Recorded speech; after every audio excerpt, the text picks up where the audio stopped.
شفاء لروحي وحبل المتين ورحمة قلبي وحصن الحصين.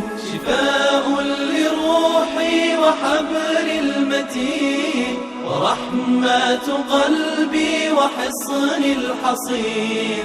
وأمن حياتي وخير الدليل إذا تهت يوما مع الحائرين. فقرآننا هدينا والحبور وبشر يسلي الفؤاد الحزين. وفي الليل عند احتلاك الظلام سيبزغ منه الضياء. أعوذ بالله من الشيطان الرجيم. بسم الله الرحمن الرحيم. الحمد لله والصلاة والسلام على رسول الله وعلى آله وصحبه ومن والاه. أما بعد. Hürmetli qarındaşlar, bizning bugungi darsimiz Sura Baqaraning 240-oyati. Ilgirki oyatlarda taloq, vafot orqali eridan qilib qolgan ayolninki, eridan ayrilgan ayolninki iddati haqida kelayotgan o'tirda masalalarninki iymoniy ibodati, ya'ni ibodatga oid masala ekanligini nuqul, hukm, qonun masalasi emas, balki ibodat xarakterida olgan masala ekanligini ifodalash uchun Alloh subhanahu va taolo bandalar bilan Allohning o'tiridagi bog'lanti ifodasi bo'lgan namoz masalasini o'tirib qo'yib o'tgandi. Yani bugungi oyatimizda, darsimizda asli so'z temasi bo'lgan, ya'ni shu ayollarningki eri vafot topgandan keyingi iddati haqida so'zlaymiz. Alloh subhanahu va taolo bu haqda shunday deydi: "Vasta'izu billah vallazina yutawaffawna minkum wa yadharuna azwajan wasiyatan li azwajihim mata'an ila al-hawl wa ghayra ikhraj fa in kharajna فلا جناح عليكم فيما فعلنا في أنفسهن من معروف والله عزيز حكيم." Ayetni bir tercüme ötkünümüzde yoldaşı vefat tepip ayollarınınki bir yılgıca öyden çıkmaslıkka, yani bir yıl iddet tutuşka, bir yılgıca toy kılmaslıkka mesela vesiyet kılan kişilerin ayolları hakkında vesiyet icra kılınıdı. Yani bular öyden çıkırıp etilişki bolmaydı. 4 ay 10 gün toştu sizin gününüz. Hem de siz onun işine kılın dep çıkırıp etilişki bolmaydı. Yani erinin dairesinde bir yıl etrafında kapkası buludu. Ama ayollar öyden çıkır 4 ay 10 gün deyken vesiyetini icra kılmay. Yani layıklı da şeriat belgilegen dairede özünün işine kılsa, yani vesiyetini icra kılmasa demekçi. Ular günah olmaydı. Allah aziz ve hakimdir. Ayetning mazmuni eri vafot topgan ayollarning iddati haqida. Bu haqda oldingi bir oyat o'tgan. 34-oyatda "Vallazina yutawaffawna minkum wa yadharuna azwajan yatarabbasna bi anfusihinna 4 ashhurin wa ashra." Yoldaşı vafot topgan ayollar 4 ay 10 kun iddet tutudu diye. Bugünkü ayette yoldaşı vafot topgan ayollar vasiyetga binoan 1 yil iddet tutib buludu. Ularni uydan chiqib ketishga bo'lmay 4 ay 10 kun to'shdi dedi. Agar o'zi ixtiyor qilib chiqib ketib qolsa, unda masala yo'q degan emasmi? Ya'ni eri vafot tepib qilib qolgan ayol haqida 2 hukm bo'ldi. Bir hukm 4 ay 10 kun iddet tutish hukmi. Yana bir hukm eri vafot tepishdan ilgari bir vasiyat qildi ayolga. Ya'ni bu ayol mening uyimda 1 yil turish huquqiga ega. Uydan chiqarilmaydi. Ya'ni 1 yil menga iddat tutaman deb, 1 yil qarliqim tutaman deb mening uyimda o'sib bo'ladi degandek bir vasiyat bo'ldi. Bu vaqtda bu ayol 1 yilgacha shu uyda qolib qilish, erning tavalligida qolib qilishga bo'ladi. Ya'ni 4 ay 10 kun. Bir hukm 1 yil bir hukm. Yani 4 ay 10 gün Allah ayolga keskin farz qilgan iddatning farz hukmi. 4 ay 10 gün 1 yillik iddat tutish, 1 yillik iddat tutish bu vasiyat, erning vasiyati. 4 ay 10 gün farz, 1 yil vasiyat. Ayol kishilar shunday bir ixtiyorlik borki, xolisa farizni la ado qilib 4 oy 10 kundan keyin o'zining yo'liga mangsa bo'ladi. Yangi turmushini qaytadan boshlasa bo'ladi. Yo'q, erimga vafodorlik qilish uchun erimning vasiyatini tutaman deb 1 yilgacha uyda qana qilsa o'tasa bo'ladi.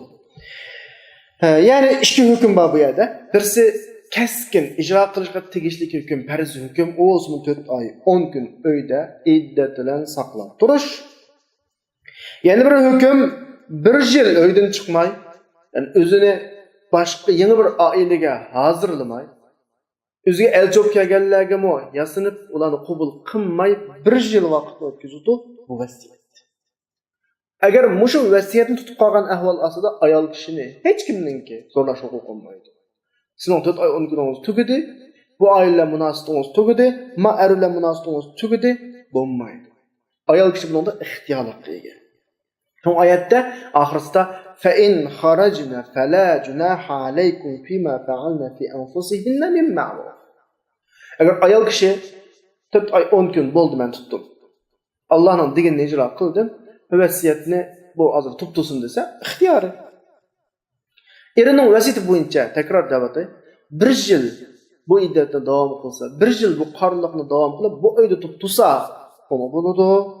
4 oy 10 kundan keyin mening qorliqim tugadi, iddatim tugadi deb chiqsa nima bo'ladi? Birsi vasiyat, birsi farz hukm.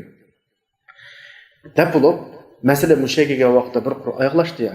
Alloh subhanahu va taolo 241-oyatda masalaning umumiy xarakterini bizga belgilab turadi. "Valil mutallaqati mata'un bil ma'ruf haqqan 'alal muttaqin." Ma'da umumiylik mu'min muttaqillarning gadiga ortilgan bir majburiyat var. Meyli sebep qanday bo'lsa, eridan talaq sebebidan ajrashgan ayollar olsun. Yoki vafot tepish orqali ajrashgan ayollar olsun. To'yliqi belgilangan belgilanmagan bo'lsin. Chiqib talaq qilingan har qanday ayolning erishilgan bir narsa bo'lishi kerak. Cho'qim uningga oz bo'lsin, ko'p bo'lsin. Yani erininki, shu ayolning erini talaq qilgan erininki hal ahvoliga qarab turib, uningga zulm qilmagan ahvol ostida cho'qim bir narsalar birlish kerak. Chunki talaq eng ko'p zarar beradigan, talaq eng ko'p yuragini zidilaydigan kishi ayol bo'lishi mumkin. Talaq qilingandan keyin ayol kishining ma'lum darajada qalbi qiriladi ayrilgandan keyin. Ma'lum darajada ko'ngli yerim bo'ladi. Bu yusidan ayollarning ko'ngli, ayollarning qalbi bu jihat atroq qulqinish kerak. Ya'ni ko'ngli echiladigan, yani azroq ruhiy, ma'naviyati ko'tariladigan bir narsa bo'lish kerak. Bu haqqan 'alal muttaqin. Qandaqdir? Men ajrashdim, sen bilan munosabat muqomdan yo'qol deb bir xil munosabatni uzutadigan. Ikkinchilab u ikki kishi o'tirisida, ikki oila o'tirisida, ikki jamiyat o'tirisida bir do'stlik shakllanmaydigan holatda ayol kishini qo'yishga bo'lmaydi. Cho'qim ma'lum darajada uning ko'ngli ko'tariladigan, uning sungan qalbi o'ng'ishiladigan bir narsalar bo'lishi kerak. Tapılıb Allah subhanahu wa ta'ala deydi, "Kezalike yubayyinullahu lekum ayatihi la'allakum ta'qilun." Yani yuqoridagidek Allah subhanahu wa ta'ala sizlarga o'z oyatlarini bayon qilib beradi. Buning hammasi sizlarning qanday qilishingiz uchun, tushunishingiz uchun.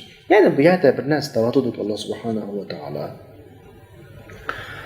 Qur'oni Karimda xili büyük ishlar deb qaragan ishlarning hukmi yoki ahvoli tilga ilinmoqda. Ammo mushuna ba'zi oddiy qaraydigan bizlar, oddiy ish qo'yadigan oilaning tafsiloti bir qanday qilib bayon qilinadi. Chunki oila jamiyatning asosi.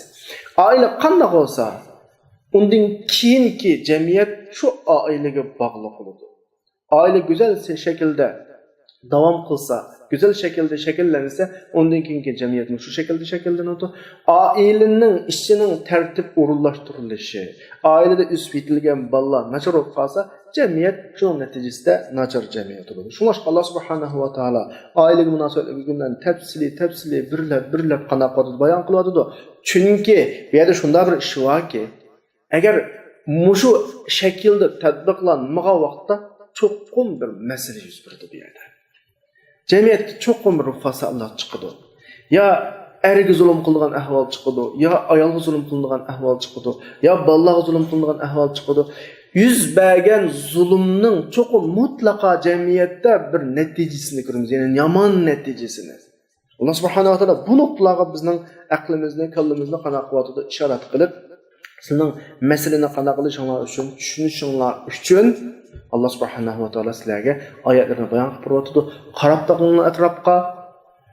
Mushu ahkomlar tatbiqlanmagan vaqtida, oila masalalari go'zal betaraf qilinmagan vaqtida, intizomlashtirilmagan vaqtida atrofni qarab baqsaq bo'ladi.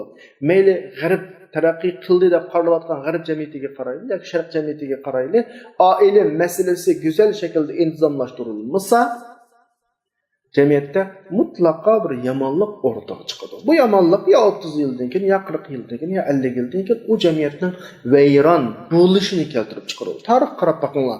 Islom jamiyatlaridan boshqa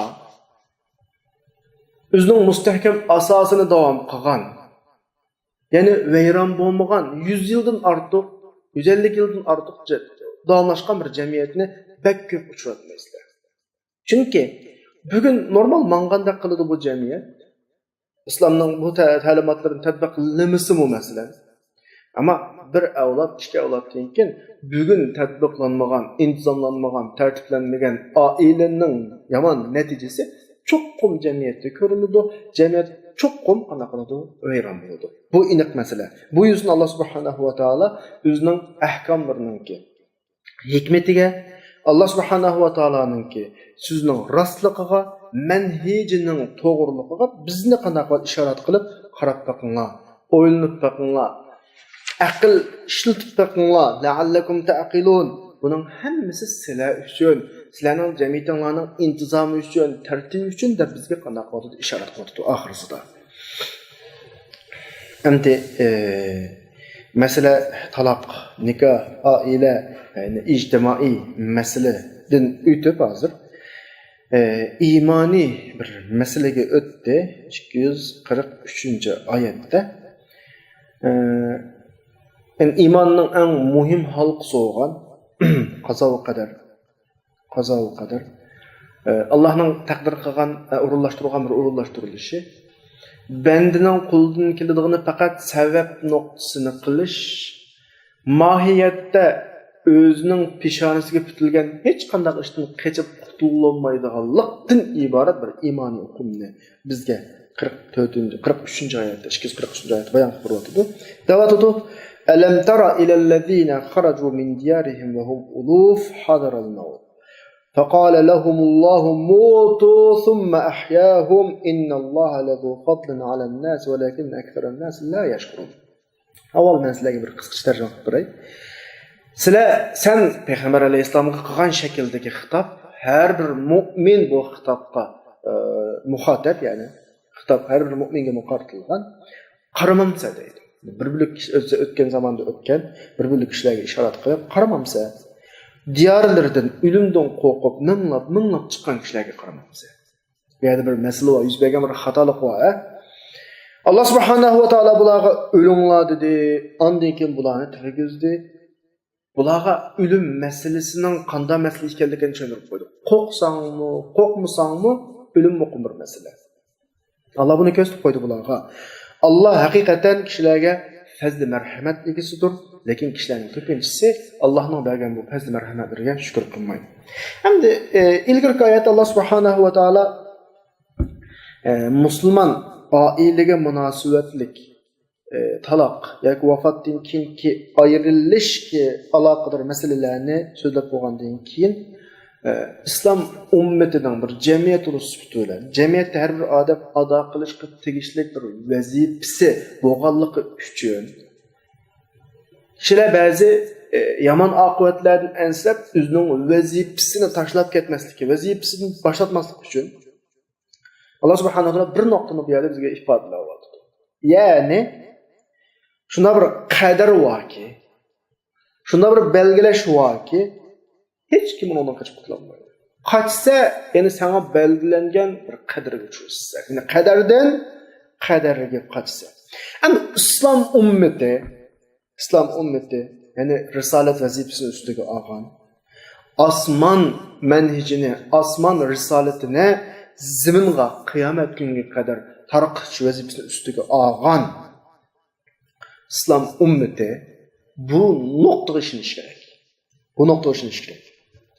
Çünkü bu ümmet en ahirki ümmet. Bu ümmetten kin yeni bir peygamber gelmeydi, yeni bir elçi kana kılmaydı, evvetilmeydi. Ona olgan ki bu ümmet en güzel şekilde terbiyeleniş gerek ki akidesinde, ideyesinde, fikirde mesele olmaslık gerek. Yani üstüki ip ada kılmakçı olan vazifeye münasip şekilde ma ümmet terbiyelenişi gerek. Ana olgan ki Allah subhanahu wa ta'ala ma ümmetinin aldıda ilgirki ümmetler uçurgan. Ular duç kelgen meselelerini ma ümmetinin aldığına koyuyordu. Başta işlep olgan. Demişka bu ümmet şunundan ibret alsın. Üzünün kelgüsüdeki yolunu siz sunuşun. Qanaqtır bo'lganda o'qib qo'ydigan hikoya, tilovat qilib qo'ydigan oyat mana şekilde emas. Meseleni aynı yüz bergen meselelerden elip turup yüzünün yolunu qanaqasın siz sunuşun. Ama Allah subhanahu wa ta'ala bir yerde muhim bir noktaga bizning diqqatimizni tortyapti. O olsun Allah hayatlıkni bergüchi ve hayatlıkni olg'uchi. Hech kim Allah bergan hayatlıkni alamaydı. Allah algan hayatlıkni hech kim qana qilmaydi, bilinmaydi. Fakat canını alıdığını Allah, hayatlıkni birdig'ini Allah. Ya'niki bizning hayat qilishimiz yoki bu dunyodan ketishimiz ma'lum bir ikkinchi bir tarafdan asla va asla bo'lmaydi. Yani bu noktada biz tulup işinişimiz gerek. Bir ümmet oluş, vazifemizni üstümüzge algan bir ümmet oluş sütümüz bilen bu noktada işinemirsek nurgun urullarda tereddütte kılışımız mümkün. Nurgun vazifene vayga yetkizip urun diyemeye kılışımız. Çünkü endişelidir insançılıkta. Bilip gitemem mi? Ya bizde şunda bir iddia oluş gerek ki üleş takdir kılıngan bolsa köpü diyorsam ölüme Üleş takdiri kılınmagan bolsa, bu vazifeni ahirqıcı ada kılsam mı kana kılmayman, ölmeymen. Endi muşu meseleni Allah subhanahu wa ta'ala Musa aleyhisselam ve Musa aleyhisselam'dan kavmi bilen yüz bergen bir vakalikni aldığımızda koyaş arkalı hal kılmakçı buluyordu. Birimiz Musa aleyhisselam bilen Banu İsrail'den kıssası Kur'an-ı Kerim'de çoğun bir orunni egelligen. Çünkü ma millet Banu İsrail nurgun elçilerini herip çarçatkan, peygamberlerini herip çarçatkan, nurgun nimetke sahip bulup durup bunu inkar kılgan ve bunun tegişlik ceza mukafatını cayda ağam bir millet olgan iken bazı selbiyatla mişedin örnek elnedi. Bu meseleler ümmeti Muhammediye'ge oturup koyulup aşı ümmet qalğan şu xatalıqlarga ma ümmet qanaq qalmasdan düşmeslik kerak. Bizning diqqatimizni ma oyatda shular qaratadi ki alam tara. Bilmedingmi? Qarimidingmi? Mashakilda xitob qiladi-da. Öz yurtlaridan minglab o'limdan qo'rqib chiqqan kishilarga qarimidingmi? Oyatning oxiridan deb qo'ydi. Bularning minglab yurtlarini tashlab chiqib ketishining sababi ölümden korkuş. Ölümden korkuş başka tefsirlerde nurgun uzun gaplar var. Bunu ekiliş hacatsız. O tefsirler mesela vabadan korkup şu şehirdeki vaba yokumluk keselden korkup çıkan deydi. Bazılar bulağa hücum qilib kelgan düşmandan korkup çıkan deydi. Meyli nim bo'lsin Kur'an-ı Kerim bizge muhim bir noktalarını gapiradi. Dikkat qilganman ki Kur'an'ның ifadalash oturup qo'yish şeklinde muhim maqsadlik bo'lgan tarafni oturup qo'yadi. Maqsadga munosibsiz taraflarni oturup qo'ymaydi. Masalan, bular mayli vabodan qochgan bo'lsin, dushmandan qochgan bo'lsin, bir nokta bularning qilishda aydın emas. Taqdir meselesi, qadar meselesi aydın emas. Mush nuqtani yo'ritib bermoqchi bizga. Uning vabo bo'lishimi muhim emas. Düşmandan kaçışımı muhim emas. Yani muhim bo'lmagan taraf. Yani mesela qacha yüz berdi o mesele. Nerede yüz berdi o mesele?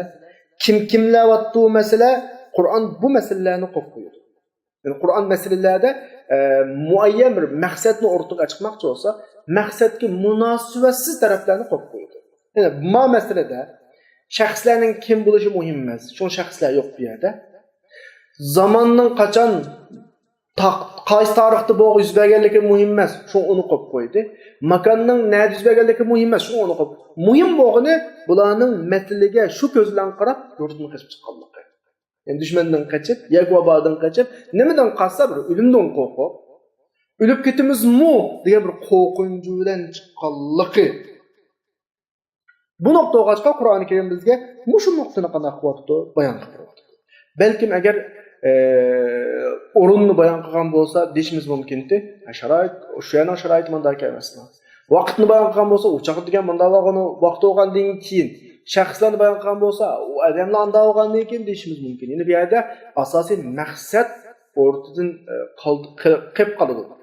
Shu asosiy maqsad kim bo'lsin, nada bo'lsin, qaysi zamonda bo'lsin, başta bir ish yuz bergan, bu masalaning xarakteri qiyomatga qadar har zamonda yuz berishi mumkin.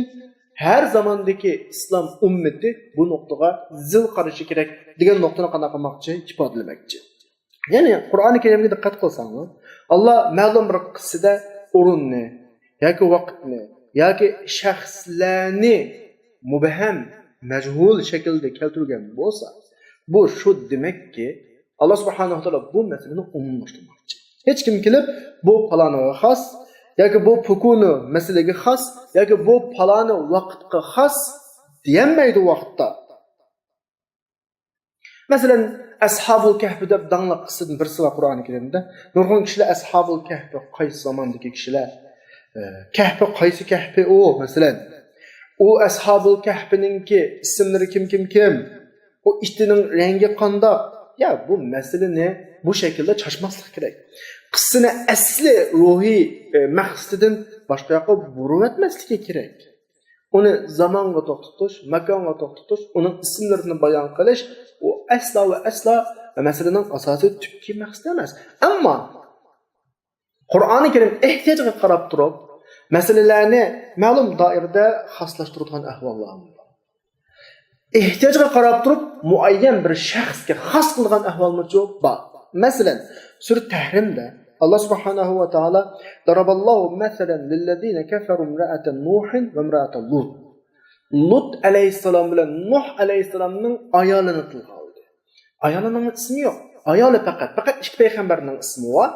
Bu yerda masala nima desa, ayolning ismi bo'lishining hech hojati yo'q. Masala sening nasibing kimga bog'lansin? Sen bir payg'ambarning ayoli ol. Peygamberinin anası, dadası yoki balası ol. Büyük kişilerin dadası ol. Kalbinde iman bo'lmasa, seni hech kim tutolmaydi. Ama ikki ayolninki qalbidagi kufrlikni hatto ikki payg'ambarmi qana qilolmadi, qutqizolmadi.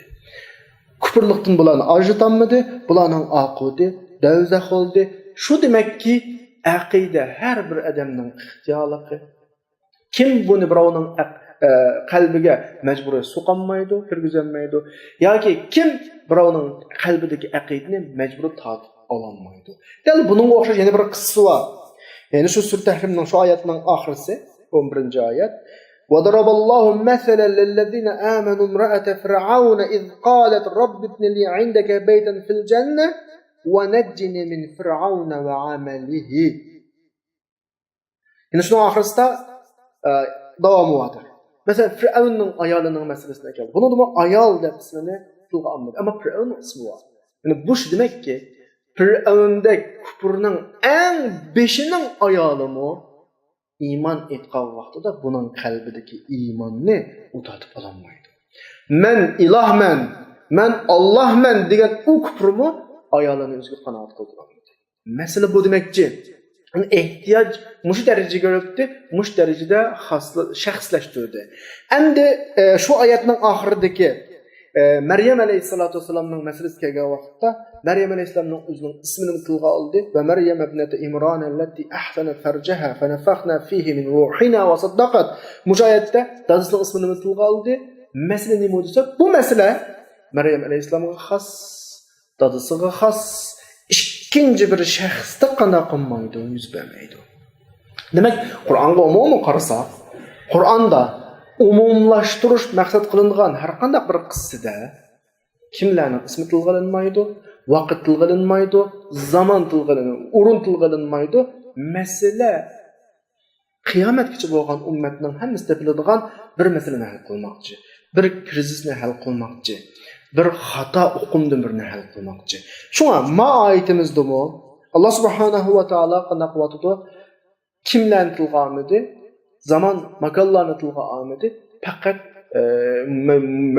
mujmal shaklda faqat yurtidan o'limdan qo'rqib chiqqan kishilarga qaramamsa degan shaklda boshlaydi. Buni uchun yana demakchiki bu masala sizlarga yuz beradigan masala. Sizlarga da'vatimiz bu gapni da'vatida Alloh subhanahu va taolo. Endi oyatga kelaylik.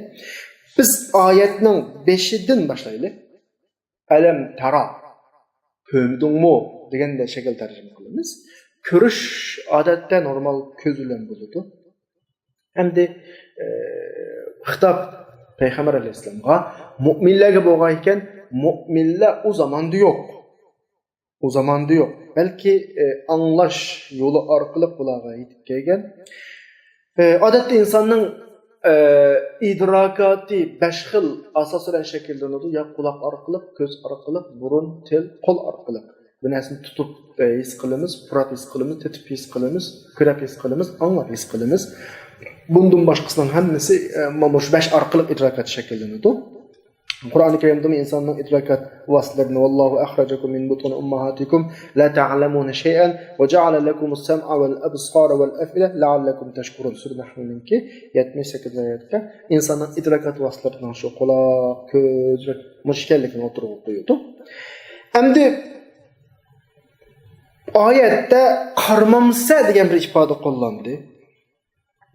Qaramamsa degan bir ifoda qo'llandi. Ammo qarg'ida hech kim yo'q-ki bu yerda. Allah ya anlamadыңmı dedi. Ya bilmedіңmü dedi. Qaramamsa dedi. Qaramamsa degeni. Ya nima desa, bu masalaninki kesin o'z vaqtida yuz berganligi. Bu yuz bergan masalani sening ash idrokat vositalaringni yaratgan zotning o'zi sana bayon qilib turibdi. Sen bu masalaga qarata xuddi aynı shaklda ko'z oldingda yuz berayotgan hissiyot bilan muomala qilish kerak degandek bir ifoda. Bu ifoda Qur'oni Karimda xili qo'llangan. Masalan, sura Filda alam tara kayfa fa'ala robbuka bi ashabil fil. Robbingning fil egalarini qanday qilganligini ko'rmidingmi? Rasululloh fil yiliz tug'ilgan. Fil yilizi tug'ilgan Rasululloh qanday ko'rdini? Masala bu masalaga qarata inniq ro'shan ifoda bilan bu masalaga qara.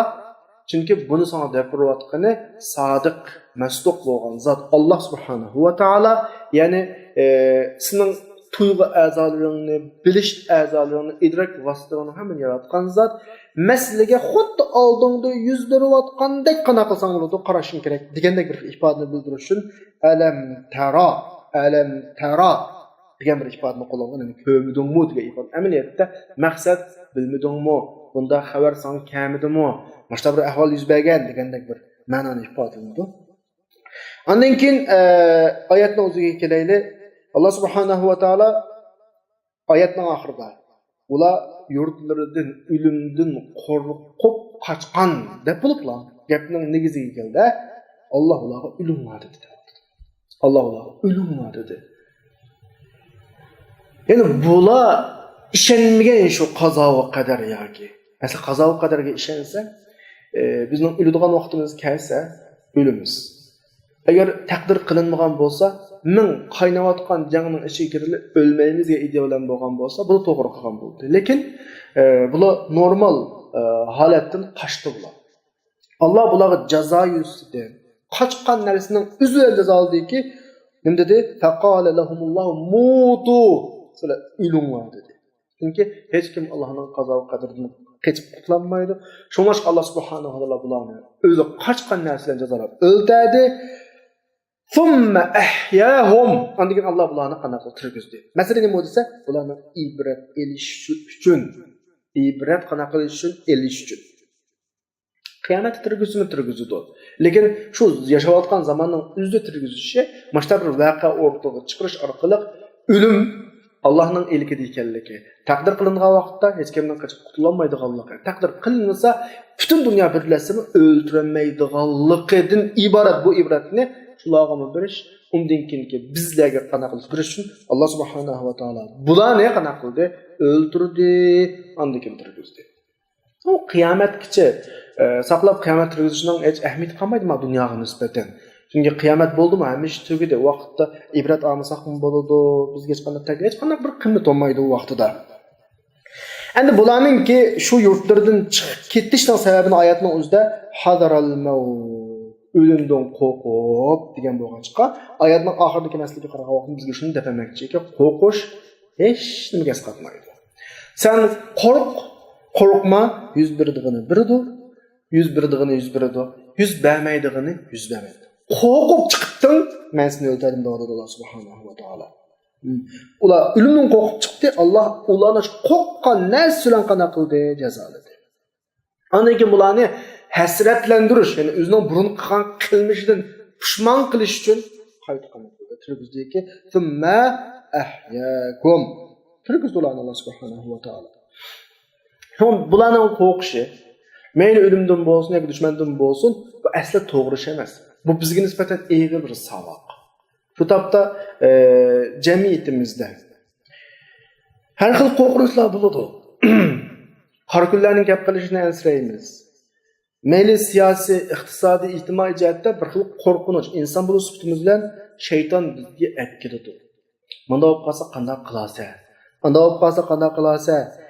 Bu yilg'u manda qilgan kelajli nima yeb, nima ichsa?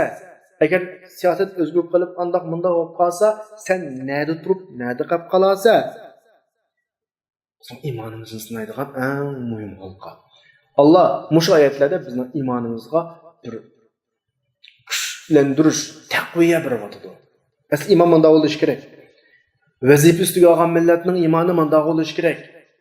Anda olmaganda yuqori Banu Isroildek uchirgan musibatlarga, uchirgan xatliqlarga biz qana qilamiz, uchraymiz. Ve hum uluf ayetinin ahirisindeki minglarca degan bir ifade var. Bu minglarca degan ifade bularning ne kadar dört, ne kadar hatalaşkanlıkını bizge gösteriyor. Nima o dese, minglarca adamning ichidan bir adam chiqib, "Hey haloyiq, ma o'lim degan Allohning ilkida, hayot Allohning ilkida. Taqdir bo'lgan bo'lsa, o'limiz, taqdir kelmagan bo'lsa, o'lmaymiz. Biz anda qechib shaharda tashlab bir boshqalarga qutulgan ish emas" deydigan odamdan birisi chiqmaganligini ifodalayapti. Bu qadarmi xatolashish, bu qadar ziyon ochib ketish haqiqatan echinchlik ish. Endi o'zimizning ahvoligimi shuni sabta qilishimiz kerak, qarab qilishimiz kerak. Shu qadar umidsizlandikki, shu qadar vatanni boshqalarga tashlab berdikki, shu qadar o'limdan qo'rqib ketdikki, xuddi mashta qilmasak biz hayot qolamaydigandek. Mashta qilmasak hayotimizni yo'qotib qo'ydigandek. Alloh subhanahu va taolo aniq da'vat etdiki, taqdir qilingani bo'ladi, taqdir qilingani bo'ladi. O'lish taqdir qilingan bo'lsa, o'lsa, hayot qilish taqdir qilingan bo'lsa, hayot qilsa. Masala kesin. Shunga hech nimadan qo'rqish ketmaydi. Endi oyatda bir ifoda qo'llanilgan ثم قال الله لهم فقال لهم الله dedi mutu ölüm. Bu şu Kur'an-ı Kerim'de kullanılgan ifadelerin içinde mevt bilen katlı ifadesi var. Mevt ölüm degen ma'noda, katlı öldürüş degen ma'noda. Mevt bilen katlının farkı köp hallarda. Mevt köp hallarda sebepsiz ölüş mevt oludu. Katlı, ma'lum tashqi sebep bilen ölgenlikimiz katlıdan ifadeyimiz. Sure Al-İmran'ın ki 144. ayetide mi? Uhud canıda o deyme. Peygamber Aleyhisselam'ın öldü de vafat haberi taqalgan vaqtida bir qism kishilar dindan yenish fikri qilsa ketganda hamdir. Qanaqa qilsa ular yansa qilib. Shu vaqtda Alloh subhanahu va taolo va ma Muhammadun illa rasul qad khalat min qablihi ar-rusul afa immata aw qutila degan ibora bilan mat bilan qutilaning farqini bizga tushuntirib qo'ygan. Ya'ni Muhammad faqat bir payg'ambar, uning ilgirisiga nurg'un payg'ambarlar o'tgan, o'lsa yoki o'ltirilsa, keyin olamizlar acaba degan shaklda shada o'lsa, qana qilsa o'ltirilsa ikki ifoda qo'llangan. Moyatdikimi Alloh subhanahu va taolo ularga o'linglar dedi degini bir sababsiz hech qanday bir tashqi birisi bo'g'ildimidi yoki bo'lmasa uni o'limning o'ldiriladigan vositalarda hech qanday vosita qo'llanmaylar, qana qildi o'ldi. Ya'ni bularga shuni bildirib qo'ydi degan. O'linglar dedi, sababsiz o'ldi. Andan keyin fa ahyahum tirgizdi. Şunu ifade ölüm, hayatlık meselelerinin hepsi teshiri işini Allah'ın tamam ilkedeki bir iş, insanın cinini Allah alimen diyen vakitte aladı. Birmen diyen vakitte birdi. Yine bu Kur'an-ı Kerim'deki bizim imanımızın asası olan kun feyekun dediğim bir prensipimiz var. Allah her neresinde bol deydi, buludu, bulmadıydı, bulmaydı. Hayatlık, ölüm meselesi aynımış mesele. Sen 10. qavatdan yerga sakrab uzanib turib ölmesen hayat kalırsın. Eğer takdir kılınmagan olsa. O nurgun kurvatımız misallarını. Addi işler bilen keyingi şunlar çörülüp yıkılıp gitip ülkütüldük Allah'a. Mesele neymi o dese Allah'ın ki ölümünü veriş ya ki ölümünü behmeslik prensibi. Bu noktada bizge ayette Allah subhanahu wa ta'ala ifadela vatıdır. Surah Fussilet'te asmanğa Allah subhanahu wa ta'ala hitap kılıp فقال لها وللأرض أصلا من زمانها ائتيا توعا أو كرها يا اختيارية كمجبوري كلام قالتا آتينا طاعين مشتبر şekilde işbadlıgan yani her iş asman zemin insanın münasebetlik her neyse Allah'ın elkide bol deydi buludu bolmadıydı bolmaydı ölüm hayatlık mı muşu mesele ki hayatını da koydu mutu öldeydi ölüdü ثم أحياهم ترildeydi, qanaqlıdı, tırılıdı. Yani ölüm birov qechib qutuldigan narsa emas. Allohning taqdiridan hech kim qechib qutulib qoqqan emas va qutulmaydi. Mana buni Alloh subhanahu va taolo bizga bildirib qo'ymoqchi bu orqali. Shunga Umar ibn Xattob radhiyallohu anhu kishilarga taun boyaga bamaslik tavsiyasi bo'lgan vaqtda Allohning qadridan, qazo va qadridan qochonsa deb savol tushgan. Umar radhiyallohu anhu deganki shunda Allohning qadridan, Allohning qadriga qochamiz. Ya'ni bizning qo'limizda bir oddiy sabablarni qilish imkoniyatimiz bor. Biz uchraydigan har oqibat Allohning taqdiri. Ölsəkmi Allah'ın taqdiri, hayat qalsaqmı Allah'ın taqdiri. Bunun asla ve asla qana qılanmaymiz, qechib qutlanmaymiz. Endi bu ayet orqali Allah subhanahu va taolo bizga nima demoqchi? Bu ayet orqali bizning fidokorligimizni, vazifamizni, bejondil urindishimizni tavsiya qilyapti. Ya'ni sen jihadga kir. Xotirjam bo'l, o'lmaysiz, taqdir qilinsan. Xatarli ishlar vazifang bo'lib qolsa, ikkilanmasdan qil. Chunki o'lim, hayotlik masalasi hayotlikni bergich bo'lgan Allohning qo'lida. Mana Xolid ibn Valid radhiyallohu anhu sakratga tushgan vaqtda ko'pining ustida nima deydi? Shunday bir vasiyatni qiladi-ki, men yuzlagan janglarga qatnashdim deydi. Badnimda qilich, nayzi tagmagan bir g'irchmiya yo'q. Uni men hozir ko'plik o'tman. Shunga qo'rqinchoqlarninki ko'ziga uyqu olmiz. Ma şekilde bir xil bizga hayotlikning asli mohiyatini, jihodning asli mohiyatini qo'rqib nega borsa, ehtiyot qilib nega borsa, buni bizga qanday. Men hozir masalaning asli xarakteri haqida so'zlayapman, ammo sabab tutish noqsi boshqa. Bu tadbir, sabab, bu boshqa. Ammo masala iymon, ishonch masalasida masalalarga haqiqiy uch qalb bilan kirish, qo'rqmagan fidokorlik bilan kirish har qanday bir ishqa bu masala to'g'ri ketyapti bizning so'zimiz. Andaki ayetinin ahirinde inna Allaha ladu fadlin alennas velakin ektheren nas la yashkurun. Allah kişilerge nurgun fazla merhametlisi ama köpüdüş kişiler bunu bilmeydi. Bir yerdeki Allah kişilerge bir vatkan fazla merhamet, qaysi fazla merhameti yani insanın ihtiyacından artık bir nimetini belirlemek Allah'ın fazla olurdu. Allah insanlara her gün ihtiyacına çok vermeydi. İhtiyacının artık verirdi. Endi ma yurtlardan meyli düşmandan korksun yoki vabodan korksun, qo'rqib chiqqan kishilar o'lgan bo'lsa, bu normal ahvol, bu bir fazilat. Ammo Alloh bularni tirgizib ularga ilmning mohiyatini qana qildi bildi. Ölgen bolsunmu, aşağı nima bilan ölgen bolsa, düşman bilan urushib ölgen bolsa va kesel sebepten ölgen bolsa şehit öletdi. Bu bir fazilatdir, lekin bular chiqdi. Chiqqan bolsa Allah subhanahu wa taala bularni o'ltirib, yana bir vaqtda tirgizish orqali bular ilmning mohiyatini tushundirdi. Yana bir vaqtda vazn nasiyat elish, tushunish fursatini berdi. Bu orqali bular ilmning Allohning ilkida ekanligi, taqdir qilingan vaqtda qichib qutulolmaydiganlik. Agar taqdir qilinmagan bo'lsa, har qancha o'tkazsin o'lmaydiganligini tushunib, qaytadan jangga kirsa, bir fazli marhamat. Demak, mushlar bergan ahvolning hammasi Alloh subhanahu va taoloning bularga bergan ne'mati. Ne'matdan ortiq ne'mat bu, ammo ko'pincha kishilar bu ne'matni qanday qilmaydi, bilmaydi. Yani oyatdagi muhim maqsad qardoshimizga mencha aydın oldu. Bu kişilerin yurtudun ilmden korkak kaçışı. Ondan Allah subhanahu wa ta'ala bulanı şu ilmden kaçkanlığı sebeple kaçkan neresinden cezalap yeni bir kıtın buluğu fırsat bir bulanı tirgüzüşü hemmesi bizge şunu demek ki bu dinni, bu vatanni qoğdaş yolu da üstüne düşken her kandak vazifeden korkup çekinme. Sen korkuduğun en çok nasan hayatın. Ama hayatın Allah'ın elindeki ki Allah onu belgüçe halısı aladı, halısı biradı. Allah almagan müddette hayatını hiç kim alamaydı. Allah vermegen müddette sen her kançı müstehkem kal'anın içine girip mi hayatını saklap kalamaysa. Digen mesele bugünkü ayette ortaya koyuldu. Şunun mas şekilde kinki ayette 244. ayette Allah yolundaki uruş hakkında sözlerimiz bugünkü dersimiz müşahede. Toxtaydı ve axiru da'vana elhamdülillahi rabbil alamin.